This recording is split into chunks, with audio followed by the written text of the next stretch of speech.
Yes, the February whirlwind has left its traces. But the Tsarist generals remain generals, the senators senatorialize, the privy councillors defend their dignity, the table of precedence is still in effect. Coloured hatbands and cockades recall the bureaucratic hierarchy, yellow buttons with an eagle still distinguish the student.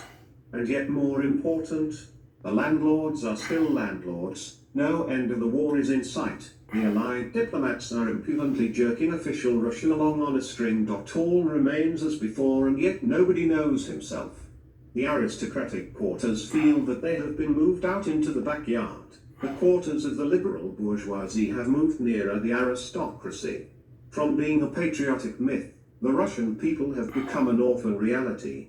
Everything is billowing and shaking underfoot.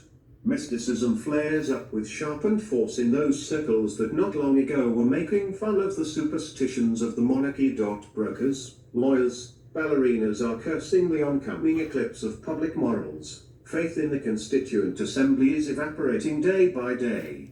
Gorky in his newspaper is prophesying the approaching downfall of culture. The flight from raving and hungry Petrograd to a more peaceful and well-fed province, on the increase ever since the July days, now becomes a stampede. Respectable families who have not succeeded in getting away from the capital try in vain to insulate themselves from reality behind stone wall and under-iron roof. But the echoes of the storm penetrate on every side, through the market, where everything is getting dear and nothing to be had, through the respectable press, which is turning into one yelp of hatred and fear, through the seething streets where from time to time shootings are to be heard under the windows, and finally through the back entrance, through the servants, who are no longer humbly submissive.